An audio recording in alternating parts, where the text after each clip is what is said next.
So finally वही हुआ जिसका डर था, क्रिप्टो करेंसी को हराम कह दिया गया।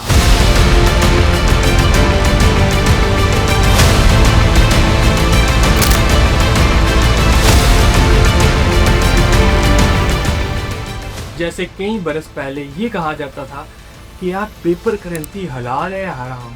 तो मुफ्ती तकी उस्मानी साहब की तरफ से एक फतवा जारी किया गया जिसके अंदर ये बताया गया कि भाई क्रिप्टो करेंसी जिस पे आप काम कर रहे हो वो तो हराम चीज़ है, उसकी तो कोई वर्थ ही नहीं है।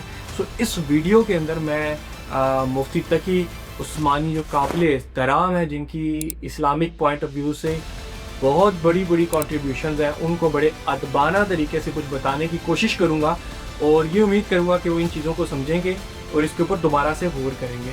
तो सबसे पहले एक फतवा जारी किया गया दारुल उलूम कराची की तरफ से, जिसके अंदर ये बताया गया। सदर वफाकुल मदारिस अल अरबिया और दारुल उलूम कराची मुफ्ती मोहम्मद तकी उस्मानी ने क्रिप्टो करेंसी से खरीदारी को नाजायज़ करार दिया है। मुफ्ती मोहम्मद तकी उस्मानी ने अपने फतवे में कहा कि माहिरीन की अब तक की तहकीक और राय के मुताबिक क्रिप्टो करेंसी माल नहीं है बल्कि खाते में फर्जी नंबरों का इंदराज है।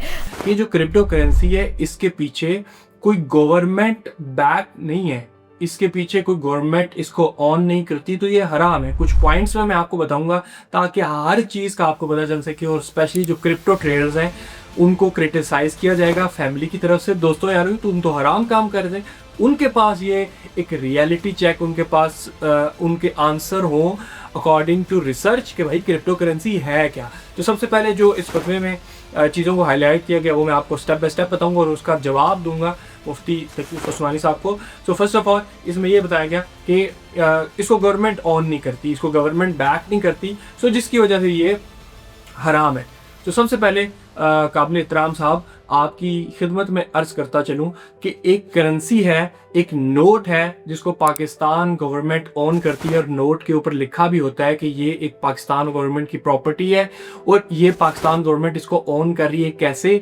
उसके पीछे गोल्ड के रिजर्व की वजह से, यानी कि एक इस वजह से इसको ऑन किया जाता है कि जो करेंसी एक नोट है इसके बैक एंड के ऊपर गवर्नमेंट के पास गोल्ड के रिजर्व्स हैं, इन केस ऑफ किसी भी मसले वो उसको यूटिलाइज कर सकते हैं। तो असल गेम यहाँ से स्टार्ट होती है कि इस वक्त पाकिस्तान के पास जो गोल्ड के रिजर्व हैं वो हैं ऑलमोस्ट 64 टन्स के और उसकी जो टोटल वर्थ बनती है वो बनती है 2.88 ट्रिलियन पाकिस्तानी रुपीस में बता रहा हूँ, यानी कि 2.88 ट्रिलियन उनकी जो वर्थ है वो बनती है।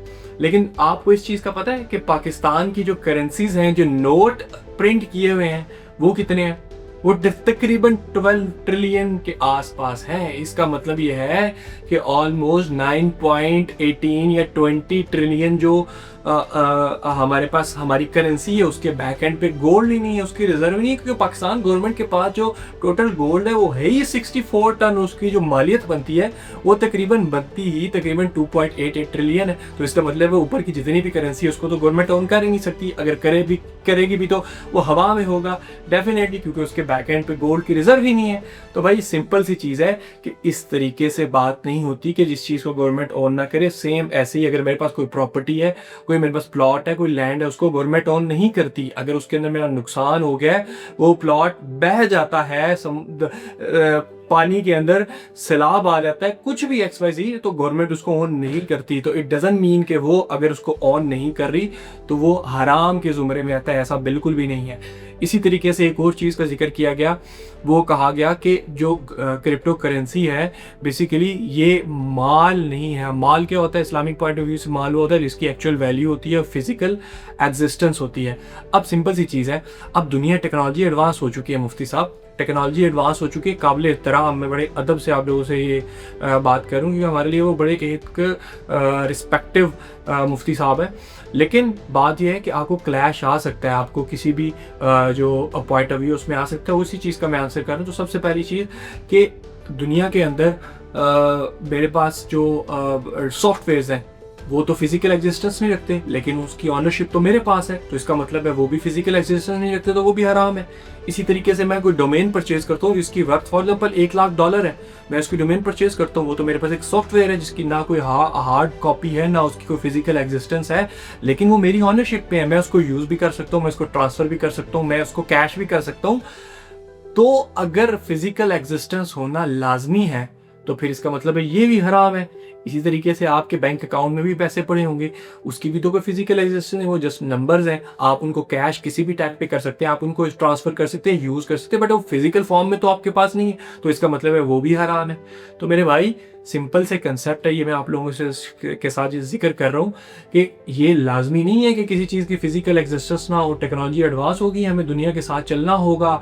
इस्लाम भी इस चीज़ को इन्फोसाइज करता है कि यार आप वो काम करो कि आप यहूदियों के मुकाबले में आगे खड़े हो सको। तो हम अगर इन चीज़ों को छोड़ देंगे तो हम बहुत पीछे रह जाएंगे। सेम लाइक आज से कई सौ साल पहले जैसे प्रिंटिंग प्रेस का वाक़या हुआ, हमने उसको कहा कि भाई हराम है, और आज जो ईसाई हैं उन्होंने उससे अपनी किताब ऐसे प्रिंट की कि आज वो आप लोगों के सामने है। तो सिंपल से कंसेप्ट मैंने आपको बताया है कि भाई जब तक किसी चीज़ की अगर फिजिकल एग्जिस्टेंस नहीं है, तो आज टेक्नोलॉजी का दौर है, इसके अंदर आपके बैंक अकाउंट, आपके सॉफ्टवेयर्स, आपके जो मेटावर्स के अंदर आपकी प्रॉपर्टी, सारी चीज़ एक वर्चुअल हो चुकी है। तो इसके अंदर अगर आप फिजिकल की तरफ जाएंगे तो बहुत सारी चीज़ों को आपको हराम करना पड़ेगा, और इस्लाम कभी भी इन चीज़ों को इन छोटे फिजिकल और नॉन फिजिकल की वजह से नहीं करता।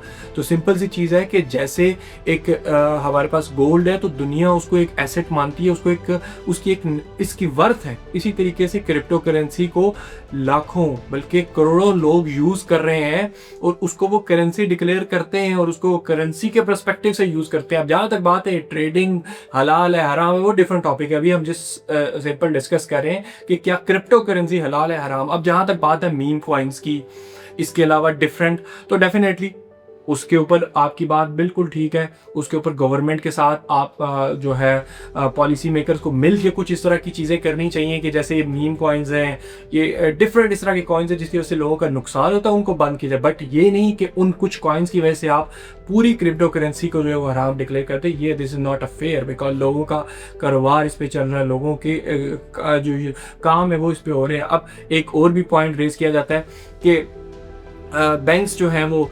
इसको बिल्कुल बैक नहीं करते। तो अगर आपके इल्म में इजाफा करता चलूँ कि बैंक तो कभी भी क्रिप्टो करेंसी के हक में ही नहीं थे। ये सिंपल सी चीज़ है कि आप एक पोस्टमैन को बोलो कि यार ईमेल्स का कंसेप्ट ठीक है या गलत है, तो वो बोले कि यार मेरी तो नौकरी जा रही है, ईमेल्स का तो कंसेप्ट ठीक नहीं है, मैं खुद जाके पोस्ट आगे दे के आऊँगा। तो सेम चीज़ आप अगर बैंक वालों से पूछोगे तो वो कभी भी नहीं चाहेंगे कि आपका चलता फिरता फ़ोन बैंक है जिसको आप डिसेंट्रलाइज तरीके से कहीं भी ट्रांजेक्शन कर सकते हो, किसी भी टाइम कर सकते हो विदाउट एनी रिस्ट्रिक्शन, वो आप करो। तो इस वजह से अगर मुफ्ती साहब आपको कोई भी इस किस्म का फतवा जारी करना है तो उसके लिए आपके पास एक अच्छा मशवरा है। डेफिनेटली आप मेरे से बड़े हैं, लेकिन मशवरा देना एक अच्छी चीज़ है कि आप पाकिस्तान के बड़े जो क्रिप्टो एक्सपर्ट्स हैं, वकार ज़का, बिलाल बिन साकिब और बेशुमार हैं, उनके साथ बैठे हैं, उनसे डिस्कस करें, देन आपको इस तरह का फतवा जारी करें। सो एक अच्छी चीज़ है कि इन्होंने इसमें गैप छोड़ा है और उसके ऊपर इनकी डिफरेंट मीटिंग्स हो रही हैं। Expect for the best. अगर आपको वीडियो अच्छी लगी हो तो सब्सक्राइब, बेल आइकन को प्रेस ज़रूर कीजिएगा। See you soon in the next video. Good bye.